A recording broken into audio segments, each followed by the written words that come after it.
अस्सलाम वालेकुम नाज़रीन, सर आप पर आपसे मुखातिब है। दो तीन अहम तरीन खबरें, बल्कि एक अहम तरीन खबर है, बड़ी खबर है, बहुत बड़ी स्टोरी है और इसने आज के दिन के आप ये कह सकते हैं कि आने वाले टाइम की पॉलिटिक्स को डिसाइड कर देना है। आज जो अदालत के अंदर फैसला आने वाला है, लेकिन उससे पहले पाकिस्तान के ट्विटर के ऊपर एक ट्रेंड चल रहा है। मैं आपको बताता हूं ये ट्रेंड क्या है। लेकिन जो ट्रेंड है, यानी पाकिस्तान के ट्विटर के ऊपर पाकिस्तान की क्रीम मौजूद है, पाकिस्तान के पढ़े लिखे लोग मौजूद हैं, पाकिस्तान के पॉलिटिशियंस, पाकिस्तान के साफी, पाकिस्तान की सिविल सोसाइटी, पाकिस्तान की यूनिवर्सिटी के स्टूडेंट्स, ये सारे लोग मौजूद हैं और वहां पर डिबेट और डिस्कशन करते हैं। लेकिन ट्विटर के ऊपर जो ट्रेंड है वो है बेशरम घटिया हरामजादा। बेशरम घटिया हरामजादा, ये पाकिस्तान के ट्विटर के ऊपर इस वक्त का टॉप ट्रेंड है जो कि चल रहा है। उसकी बुनियादी वजह यह है कि इसे आपको अंदाजा हो गया होगा पाकिस्तान के अंदर डिबेट क्या हो रही है, गुफ्तगू क्या हो रही है, पाकिस्तान के अंदर इमोशंस कैसे, जज्बात कैसे हैं, पाकिस्तान के अंदर जो एक आर्गुमेंट है उसका पहलू क्या है, पाकिस्तान के अंदर हो क्या रहा है, पाकिस्तान के अंदर खबर क्या है। उन सारी चीजों को अगर आपने देखना है तो आप सिर्फ पाकिस्तान के ट्विटर के ऊपर ट्रेंड देखा करें। और इस वक्त जो ट्रेंड है वो है बेशरम घटिया हरामजादा। बुनियादी तौर पर दोनों तरफ के लोग गालियां दे रहे हैं। एक तरफ इमरान खान के बारे में ये सारी गुफ्तगू की जा रही है, इन्हीं तीनों चीजों को, गालियों को सामने रखते हुए। दूसरी तरफ शाहजेब खानजादा के बारे में इसी तरह की गुफ्तगू हो रही है, जिन्होंने खबर मानिका के हवाले से का इंटरव्यू किया गुज़श्ता रात को, और फिर खबर मानिका उनके भी कपड़े उतार दिए गए हैं सोशल मीडिया के ऊपर। और फिर साथ साथ ये बात यहां तक महदूद नहीं रही, बल्कि सोशल मीडिया के ऊपर ही मरियम नवाज शरीफ साहबा, उनकी जातियात, उनकी जाती जिंदगी, उनकी मैरिड लाइफ से पहले उनकी जिंदगी, उसे उछाला जा रहा है। शहबाज शरीफ, उनकी जाती जिंदगी, उनकी शादियां, बिहाइंड द सीन वाली शादियां, खुफिया शादियां, वो सारी चीजें डिस्कस हो रही हैं। हमजा शहबाज शरीफ, उनकी शादियां, उनके सारे मामला। और फिर नवाज शरीफ साहब का वो किस्सा भी डिस्कस हो रहा है कि जब एक इंटरनेशनल एक कम्युनिटी के कुछ लोग पाकिस्तान में आए थे, एक डेलीगेशन बाकायदा से आया था, और एक खातून के हवाले से असदुल्ला खान साहब ने भी एक बाकायदा से इसके ऊपर व्लॉग किया था कि मियां साहब ने यह कहा था कि इस खातून को मरी भेज दें, बाकी आप लोग चले जाएं, मैंने इनके साथ मुल्की मामला को डिस्कस करना है। और उन्हें मरी शिफ्ट किया था। और उसके बाद मियां साहब कई दिन मरी में जाते रहे और उनसे मुलाकातें जाकर करते रहे। तो सबका जो गंद था, जो बंद दरवाजों के पीछे सारे ये करते रहे, वो सारा कट्टा चिट्ठा सोशल मीडिया के ऊपर खुल गया है और ये सारी चीजें सामने आ गई हैं। यानी आपने अखज क्या करना था, खबर मोनिका का आप इंटरव्यू कर रहे हैं। खबर मोनिका साबिका शोहर बुशरा बीबी कोई अंडर एज बच्ची नहीं है। खबर मानिका अंडर एज बच्चा नहीं है, कोई 18-17 साल के ये लोंडे नहीं है, लोंडे लपाड़े नहीं है, ये रोड के किनारे बैठे हुए लोग नहीं है, बल्कि ये एक उस एज में है कि जहां पर अपनी जिंदगी के फैसले कर सकते हैं। डिवोर्स लेकर नई शादी कर सकते हैं, आप दोबारा से शादी हो सकती है, अपनी जिंदगी के फैसले कर सकते हैं। लेकिन इस इंटरव्यू से अखज क्या करना था? बुनियादी तौर पर सोशल मीडिया पर अब जो बातचीत हो रही है, बातचीत क्या हो रही है? बातचीत क्या हो रही है कि हमें बताया जाए कि ज्यादा बेगैरत कौन था, खबर मानिका या फिर कोई और। यानी लोग ये पूछ रहे हैं कि खबर मानिका के घर में इमरान खान आकर उसकी बीवी से मिलता रहा, जुल्फे बुखारी भी उसके घर में आकर उसकी बीवी से मिलता रहा, तो ये कैसा मर्द था, ये कैसा शख्स था, ये कैसा इंसान था, इसकी गैरत कैसे गुवारा करते थे कि इसके घर में गैर मर्द आ रहे और कई कई घंटे आकर वो इसकी बीवी के साथ सेपरेट मुलाकातें कर रहे हैं। फिर लोग ये पूछ रहे हैं कि ये कैसा मर्द था, ये कैसे इसकी गैरत थी, यानी उस वक्त इसकी गैरत क्यों नहीं जागी जब इनके बकौल, यानी खबर मोनिका के बकौल, उनकी बीवी कई घंटे बुशरा बेगम रात को इमरान खान के साथ मुलाकातें बातचीत करती थी और एक सेपरेट फोन भी उसने रखा हुआ था। फिर लोग ये पूछ रहे हैं, चलें जी ठीक है, अगर आपको फर्रा गोगी ने या फिर जुल्फी बुखारी ने धमकी दी थी, या इमरान खान आपको मरवा देता, इमरान खान ने आपको तबाही फेर देनी थी, चले मान लेते हैं, यहां तक मान लेते आप डर कर खामोश रहे, आपकी गैरत नहीं जागी चूंकि आप डर गए थे, आप दब गए थे, आप बोले नहीं।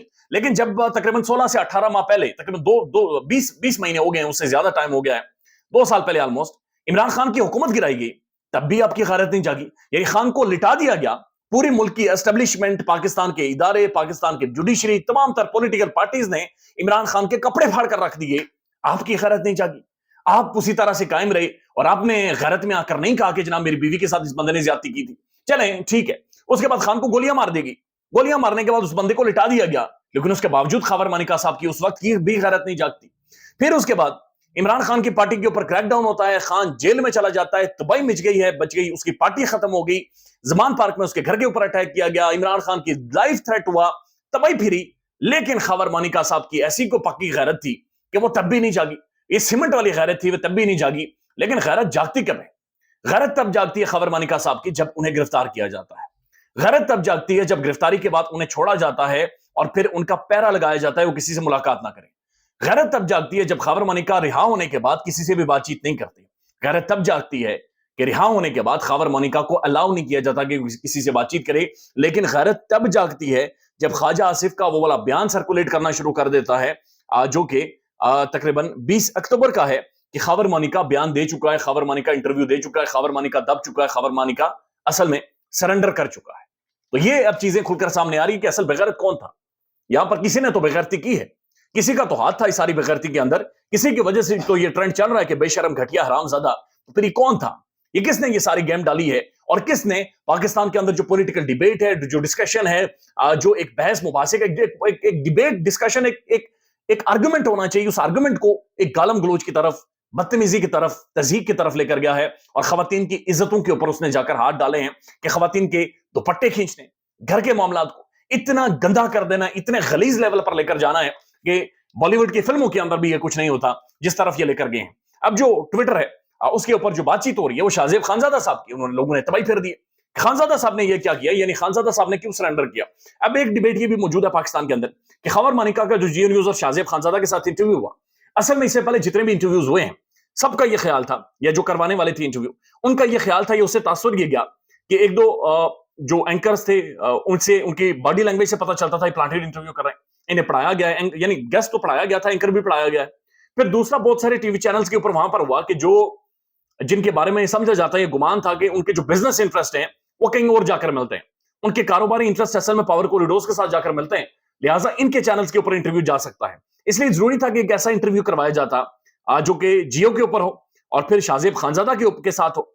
خانزادہ اسے یہ بھی کہا گیا ہوگا, یا پھر جس طرح سے مینج ہوا پروگرام کہ شروع میں آپ نے سب کچھ نکلوانا ہے, لیکن آخری 10 منٹ میں آپ نے جو اپنی بچی کچی عزت ہے اسے بچانے کی کوشش کرنی ہے اور آپ نے لتھیڑ کر رکھنا ہے. اور یہی چیز دیکھی ہم نے کہ آخری 10 سے 15 منٹ میں شاہ زیب خانزادہ نے بالکل پھاڑ کے رکھ دیا خبر مونیکا کے آرگومنٹ کو, ان کے نیریٹو کو. لیکن 15 منٹ سے پہلے جو بیانیہ بنا, جو عمران خان کے حوالے سے گفتگو ہوئی یا عمران خان کو جو گندا کیا گیا, اس دوران ایک سناٹا تھا, خاموشی تھی. سوشل میڈیا پر یہ بھی بات چیت ہو رہی ہے کہ مریم صاحبہ کے بیٹے جنید صفدر کی طلاق ہوئی حالیہ, اور جب وقت بدلے گا, گھڑی کی سوئیاں بدلیں گی, تو بدقسمتی یہ ہے کہ شاید اس خاندان کو بھی اٹھا کر لایا جائے اور خدا نخواستہ ان کے بیٹے کے حوالے سے ایسی غلیظ گفتگو کروائی جائے کہ ایک دفعہ پھر اس طرح کے سوشل میڈیا کے اوپر ٹرینڈ بنے. اب جو فیصلہ محفوظ ہوا اسلام آباد ہائی کورٹ میں, یہ اہم ترین معاملہ ہے. اس کے بارے میں کہا جا رہا ہے کہ آپ 5-6 بجے یہ فیصلہ اسلام آباد ہائی کورٹ جاری کر دے گی.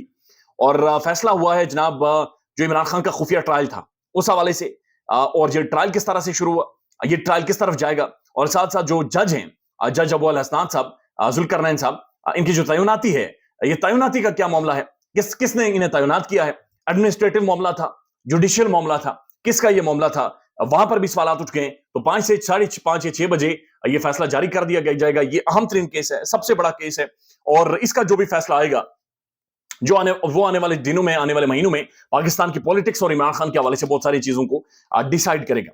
اب ایک اہم ترین بات یہ بھی ہے کہ آج اٹارنی جنرل آف پاکستان نے جو دلائل دیے ہیں, مکمل کیے ہیں, ان کا ایک آرگومنٹ ہے جو ڈسکس ہو رہا ہے. وہ کہتے ہیں کہ کسی بھی ٹرائل کو محض اس وجہ سے غیر قانونی نہیں قرار دیا جا سکتا کہ وہ درست جگہ مقام پر ہوا یا نہیں ہوا. یعنی وہ کہتے ہیں کہ کسی بھی ٹرائل کے اوپر سوالات نہیں اٹھا سکتے کہ جہاں پر بھی ہو, بس ٹرائل ہونا چاہیے. یعنی بند دروازوں کے پیچھے بند کمروں میں بھی ٹرائل ہو تو وہ ٹرائل ہے, اس کے اوپر آپ اسے غیر قانونی نہیں قرار دے سکتے. لیکن جس مقام کے اوپر ٹرائل ہوتا ہے, جس طرح سے ٹرائل ہوتا ہے, وہ ٹرائل کی شفافیت کے اوپر سوالات اٹھاتا ہے. اور پاکستان کے اندر اور دنیا کا لا یہ کہتا ہے کہ انصاف صرف ہونا نہیں چاہیے, ہوتے ہوئے دکھنا بھی چاہیے. اور 5-5:30 بجے جو آج فیصلہ آئے گا, لیٹ سی کیا فیصلہ آتا ہے, کیا انصاف ہوتا ہے, ہوتے ہوئے نظر تو آیا ہے, لیکن کیا ہوتا بھی ہے یا نہیں ہوتا. خیال رکھیے گا اپنا. اللہ حافظ.